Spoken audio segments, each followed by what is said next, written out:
Okay, so let's continue. So now that we've understood how to create clickable table of contents and how to create even a table of contents for your printed books, the next thing we'll look at in the preliminary page after the table of contents is forward. Now, a forward is not compulsory, but if you want to use a forward, it is important to get a reputable author, another reputable author who is quite popular, or a public figure in the niche of the book you are writing. So, say for instance, you are writing a book on real estate. Who is the biggest real estate person in your country or in the world? Okay, that's the person you should look at having to write your forward for you. Now, if it's not possible to get that person, who is the next biggest person? Okay, so these are the things you have to consider, because what a forward does is to give you credibility for your work.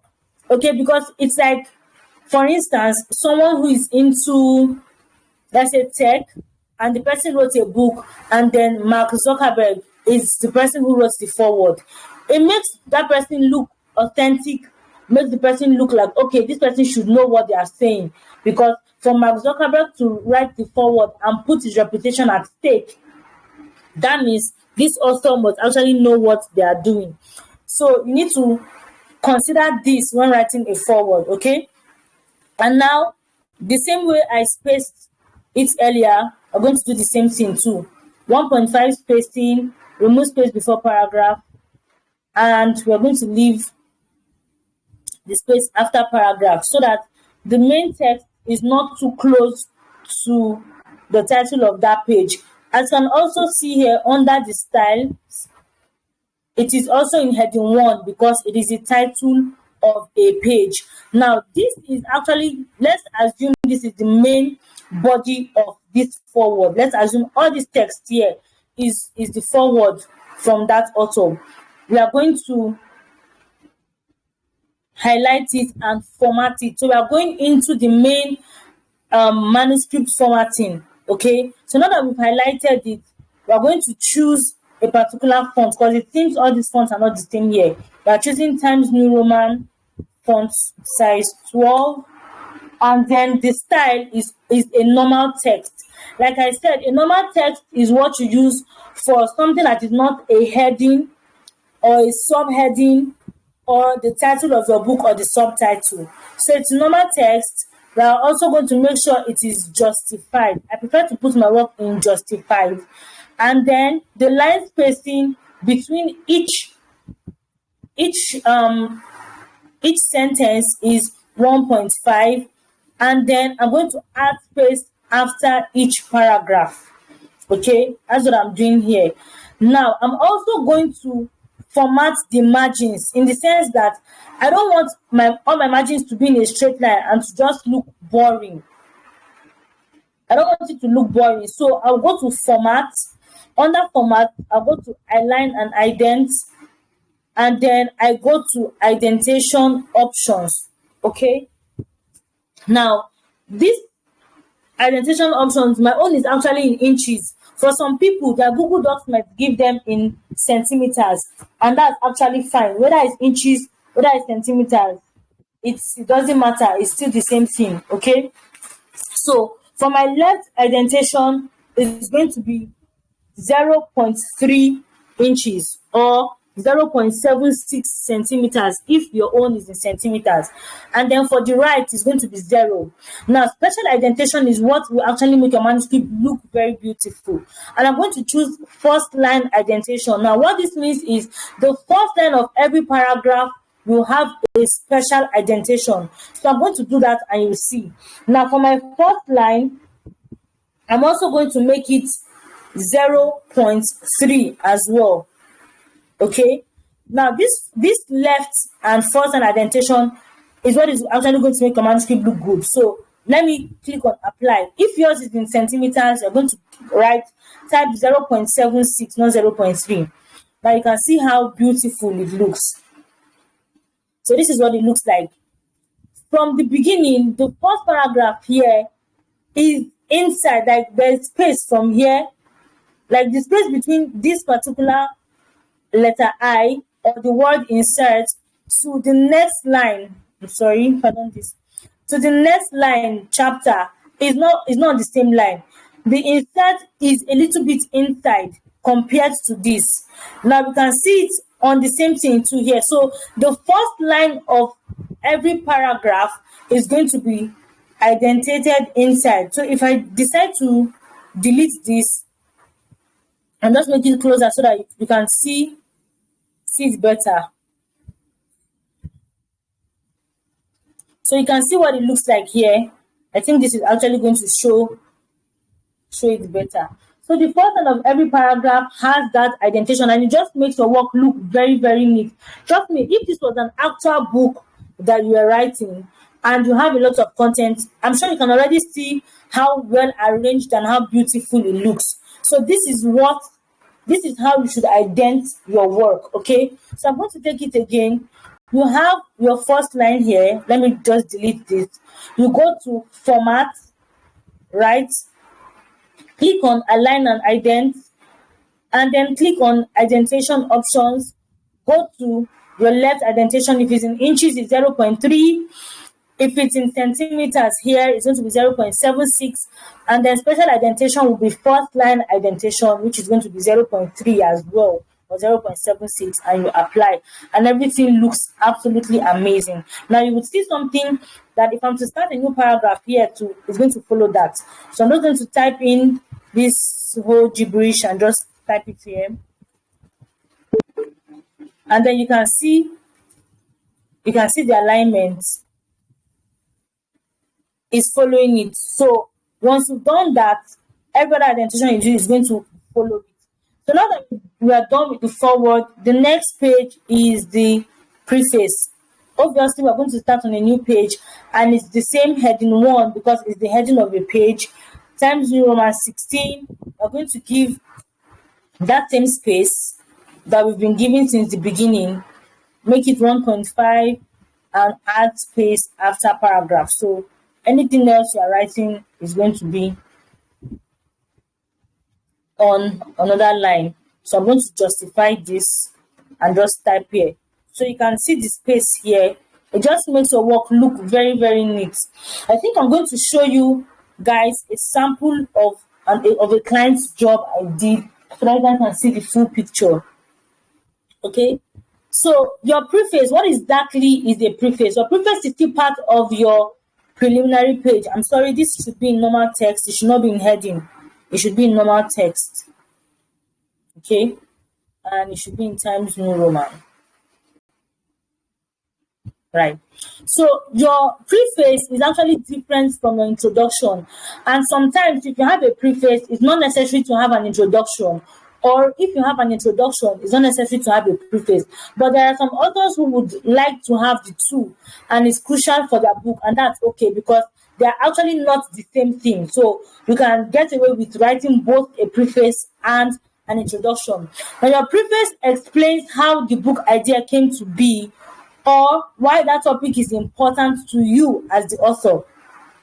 Okay, your preface also includes what the process of writing this book was like for you, probably the challenges you had, or how easy it was to write the book, your experience writing the book, the research you had to do, how beneficial the research was, just anything that would make or give your readers an insight into why you decided to write this topic or why this book is important to you. That's what the preface does. Okay, so now that we're done with preface, the next page after your preface in your preliminary page is your acknowledgement.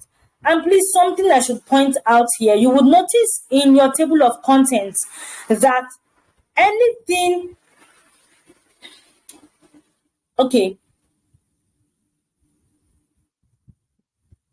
so you will notice that the only thing that does not appear in your table of contents is your title page, right? Every other thing is in your table of contents, okay? So that's something I just wanted to point out to you guys. Let's go back to acknowledgement. We are done with the preface. We are heading on to the acknowledgement. Now, your acknowledgement and your dedication are not the same thing. Your dedication is a short, straight to the point gratitude or appreciation for a particular thing or a group of people. I don't want to say a collective group of people because it doesn't sound right, but you get what I mean. So, for instance, if you're writing a book about women empowerment, you can try to dedicate your book to women. That's like you are talking to different women standing as a whole, like it's a collective noun. Okay, so your dedication is short, straight to the point, appreciating one person or a group of people for a particular thing they've done, either because they helped your writing journey or because they inspired your book idea. While an acknowledgement is a longer appreciation to different people for many reasons. So this is when you thank God, you thank your parents, your family, your friends, your editor, your publisher, your publicist, your pastor, your church members, your childhood friend. This is where you begin to thank everybody, one paragraph after the other. Your acknowledgement can be to as many people as possible. But the same way, I would advise you to keep your acknowledgement page not more than 2, highest. To me, even 1 is enough because I don't know. I feel like there's a way you can find a way to group these people together and thank them. I feel like your acknowledgement should not be more than 1. But if you cannot help it, don't let your acknowledgement be more than 2 pages because it will begin to get boring for your readers. Okay, so the acknowledgement here is also in heading 1 and it's in Times New Roman 16. So also please note that you have to be consistent. Whatever you started from the beginning, you have to continue to the end. Your dedication page started at heading 1, Times New Roman, font size 16, centralized. The spacing here is has a particular spacing. Same thing should apply to everything. If not, your formatting, your book will not come out looking nice. Okay. So at the end of this training, I'm going to send you guys a free checklist, which is a gift from Bookney to everyone who attends this training. So the checklist is going to be like a summary for everything that you've learned in this class today. So you can use that checklist to be sure that you have dotted your I's and crossed all your T's. Okay, so the same spacing we've been doing, I'm just going to check that it's consistent all through and then make it consistent. Okay, so this is where you start. My sincere gratitude goes to God Almighty for giving me the strength to write this book, the inspiration to write this book, for guiding me and all that, to my pastor, to this, to my mom, my parents. This is where you acknowledge every single person who has helped you and who deserves to be acknowledged. Okay, so after the acknowledgement, the next part is your introduction. So this introduction is actually the last page of your preliminary page for your book. At least most times, especially when you're writing an ebook, this is usually the last page. However, if you're writing a book you want to print, you might want to add another page that I will get into after this one, but it's still not compulsory.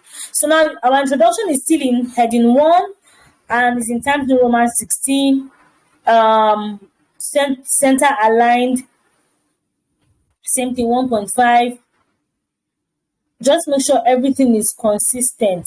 So like I said, that your introduction is not the same as your preface, right?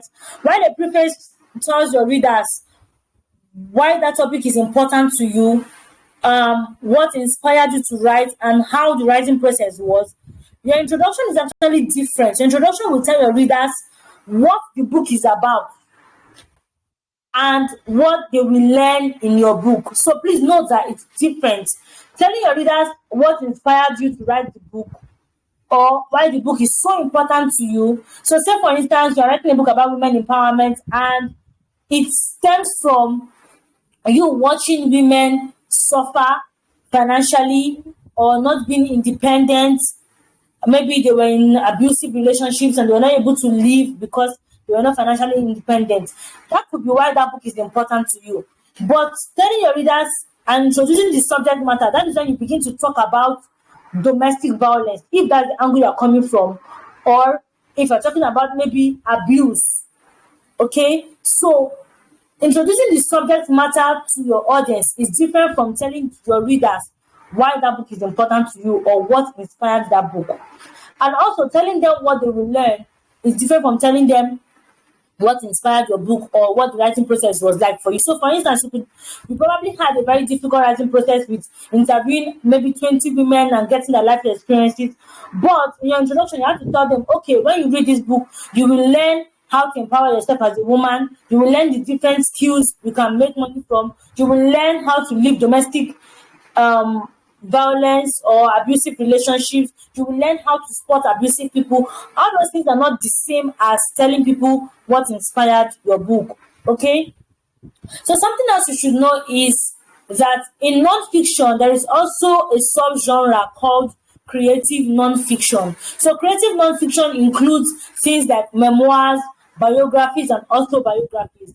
If you are writing a memoir or an autobiography, you don't need an introduction. What you need is a prologue. So if you want to know what a memoir or an autobiography is, please just Google after the class and you can get elaborate examples. Okay. A simple way I would define it is you are telling your life story is something that happened, because that's why it's called non-fiction. Okay, non-fiction is actually real life experiences, real life events, real life examples, things that are factual, not imagined, things that are actually real, not imagined. Okay, things that are palpable, things that people can see, people have experienced. That's non-fiction, but we are telling it in the form of a story. Okay, that's why a memoir or an autobiography is called a creative non-fiction, because they are telling a real life story in a creative way, in form of a story, so that it will be interesting for the people to read. The way a memoir is written is not the same way a business book will be written. Okay, they are two totally different things, and they do not belong in the same sub genre. So, if you're writing a memoir or an autobiography, instead of an introduction, what you need is a prologue. And a prologue is that thing that comes before the actual story. Okay? And it must be relevant to the plot. So, say for instance, you're writing a memoir about your university days. Now, your prologue can be the days leading up to your university days, or maybe the time you were born, or a brief family history. Something that just gives your readers an insight into what the main story is going to be about. Please note that your prologue should be in line with what the whole story is about if you're writing a memoir or an autobiography. Okay, so here we're going to format this. If you remember, we're going to highlight everything the way we did in the preface. This is the main content formatting that we're doing here. I'm trying to make it as compact as possible so that you get to see the beauty.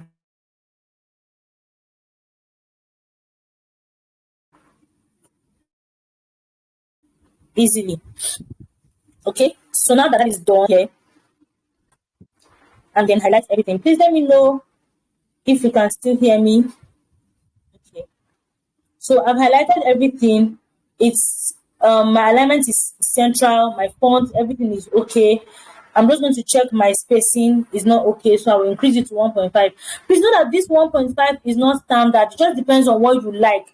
For me, I like to give my book enough space because of people who are visually impaired. Okay, I like to give them enough space so that they don't have to strain their eyes when reading my book. There are even people that will tell you that they cannot read anything written in any font less than 14 or 16. But then as an author, you have to also consider the fact that there are some publishing platforms that may not allow that. So I'm going to remove the spacing before the paragraph and leave the spacing after the paragraph.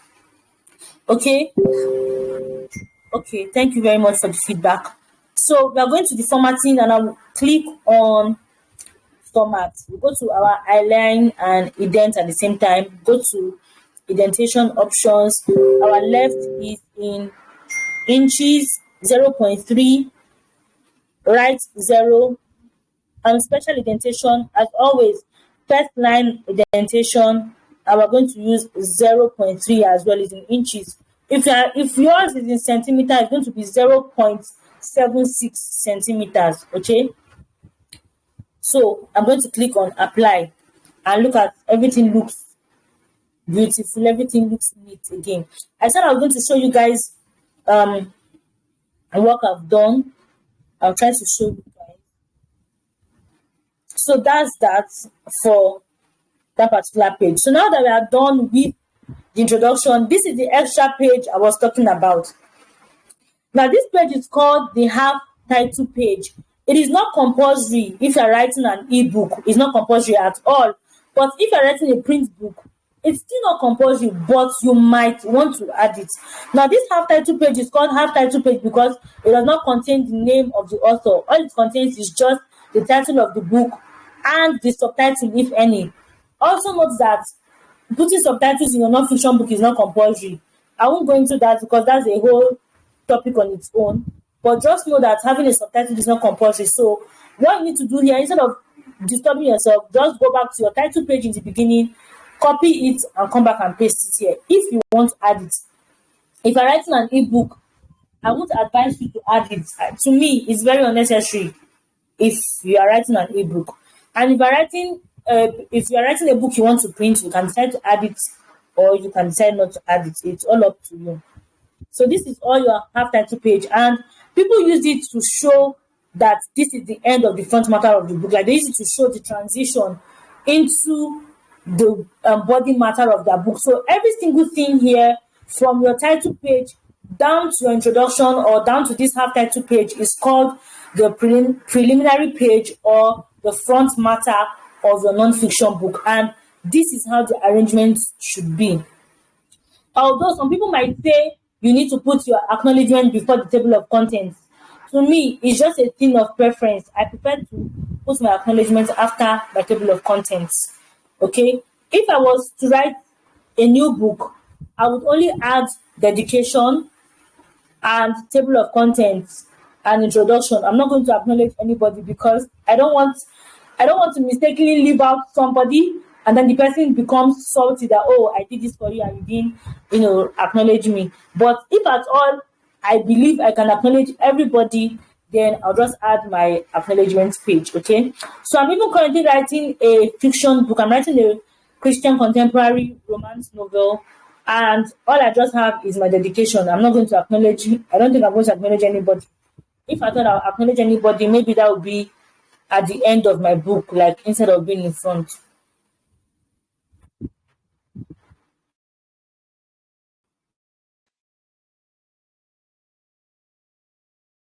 All right, so now we're going to chapter 1 of the book.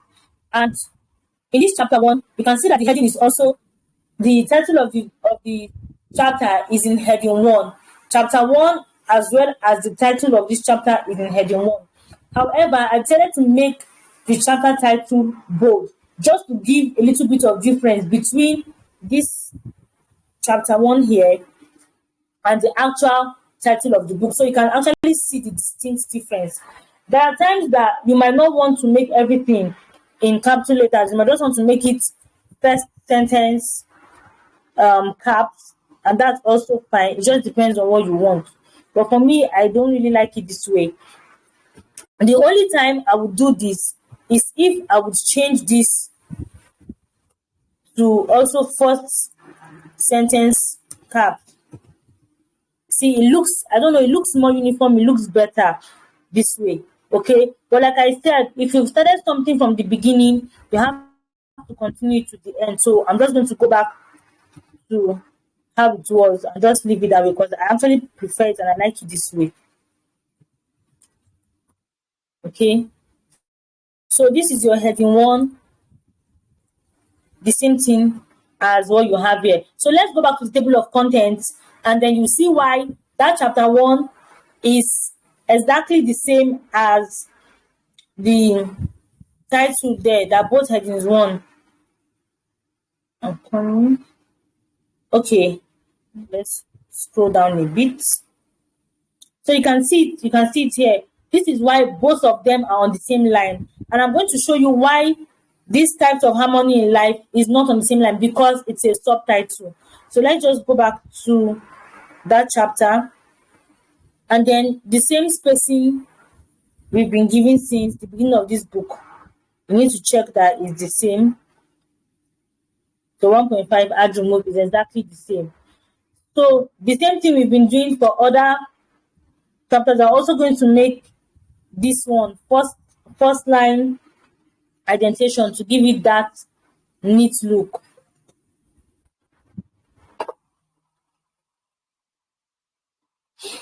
Okay,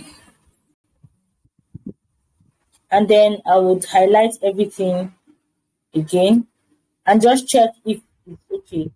So I'll just increase the spacing, make it 1.5, and then I'll remove the space before paragraph because I don't want it to be too big. Okay, so that's fine. Everything is okay. Then I'll go back to format, align and indent, indentation options, same 0.3 for left, and special indentation, first line, same 0.3. And then we'll just apply it. And everything comes out nicely. So I'm going to show you something here. So let's assume that you have written what you want to write, and then you have a subtitle. As you can see here, personally, I don't like to leave any space. Like I don't like to add an extra space here just because I don't want my book to look too spacious. I like that it's close, but at the same time there is space. And I'll tell you why there's a little space in between this subtitle here and the last sentence here. It is because when we are adding our space, we added a space after paragraph. If I click on remove now, you see how everything is joined, right? And it doesn't look nice. So I'll add the space back just to give it that natural looking space instead of just pressing enter key and just creating more space. To me, it's not necessary. And then let's say I have a bullet point here. And if you also notice, my subtitle, which is This Types of Harmony in Life, it's in style heading 2 because it's a subtitle. So assuming I had a subtitle, I would use heading 3. And like I said earlier, to me, it is unnecessary to add heading 3 in your table of contents because it just gives away too much of what is in your book. Heading 2 is perfect to me. And if you also notice something, now your heading 1 does not have any indentation. It's centralized, it's 0. There is no indentation. Let's check it and see. There is absolutely no indentation. Everything here is 0. However, in your subtitle, the heading 2, there is indentation, and I'm going to show you. This is just so that exactly the same thing I did for for the normal text. That's what I did here. And I just feel like it makes the book look very neat. I could make this 0 indentation, and for some people that might look nice. Some people like it this way. Some people might decide to put it in the center. For me, I don't like it like that. I prefer to justify it and then take it inward. That's what I like. I don't like leaving it that way. That's just my preference. You can decide to do whatever you feel is right for you or for your client or for your work. Okay, it's just a matter of preference. For me, I really like it this way. But here's where it gets very interesting. This bullet point here is already indentated because it's not on the same line as the start of this letter. So you can see this where this cursor is blinking is not on the same line as where this bullet point is. And that's because I already put the indentation and I set it to this number. So I'll click align and indent again, indentation options, and then left now in inches is 0.5 instead of 0.3. So 0.5 is bigger than 0.3, and this means I want the indentation to move deeper, even deeper than what 0.3 would give me. That's why you can see that the indentation looks like it's more inside compared to where this type started. And now, because it's a bullet point, instead of first line indentation, I chose hanging and made it 0.25. Okay, that's what you see here. So if you are to use centimeters, your 0.75 would be 1.9 centimeters, and your 0.25 would be 0.63 centimeters. So it's already, I love the way it is here. And I'm also going to show you the extra formatting I did. So just the same way I would add spacing 1.5, I did that, and I also added space after each list item. So let me remove it now, and you see what it will look like. So I want to indent the rest. I'm just going to press back and press enter, backspace and enter. Okay, so you won't really notice that I removed it because they're not on the same page. Let me try it somewhere else. Let me try it here. I think it's going to show here. Okay, perfect. Okay, so let me just do this first.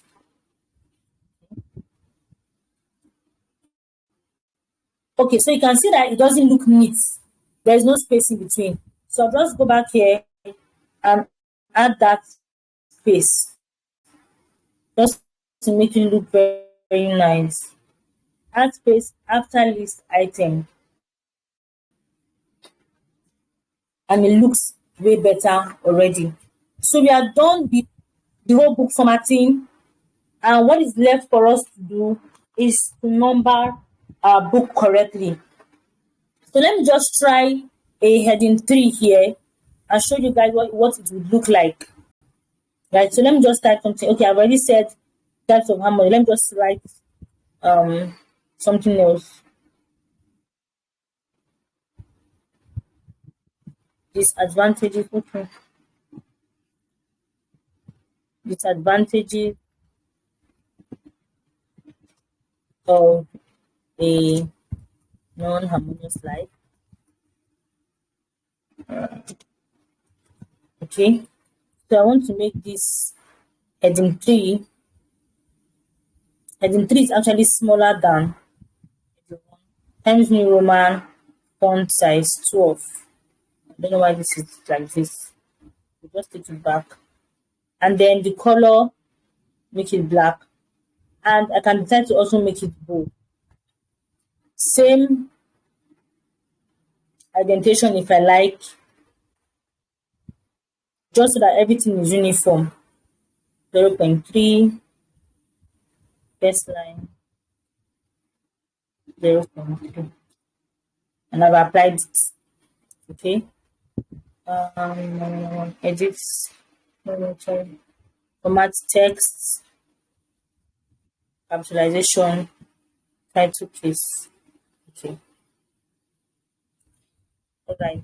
So I think we are done here. So if you look at this menu here, right, these disadvantages of a non-harmonious life is not on the same line as types of harmony in life. Okay, so let's go back to the table of contents and let's refresh the table of contents. So this is the reason why I actually said the table of contents should be the last thing you do, because if you change anything and you forget to come back to your table of contents to refresh, what you changed is not going to show here. So you can see that I refreshed and it took me back to default settings, so to speak. And now we see that these disadvantages is not on the same line as these types of harmony in life, right? When we click here, we're going to see more options and see why it's that way. Now under heading levels, we can see that heading 1 has its margin at 0, which is directly on this wall here. Heading 2 has 0.5, which is a little bit away from the wall. And then heading 3 is 0.05. I just feel like it makes your work look more arranged. But like I said, heading 3 is not really necessary for your book. Like in your table of contents, it's not necessary in your table of contents. Just stop at heading 2. Heading 2 is perfectly okay. So now that we are here, let me also refresh this. And I'll be in the comments reading and just to see if you guys have any questions. Okay, so this is what it looks like. I'm back to that heading 2 just to check that everything is okay.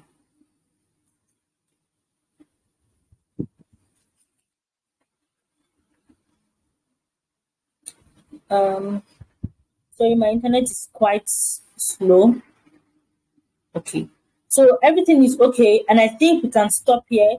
In the next 5 minutes, we'll come back and we'll do the last aspect, which is numbering your non-fiction book correctly. A lot of people have made lots of mistakes with numbering their non-fiction book, and this is a very crucial aspect of your non-fiction book. So let's just take a 5 minute break, and I'll be back to teach you guys how to number your book correctly. Please, if you have any questions, you can leave them in the comments and I'll address them.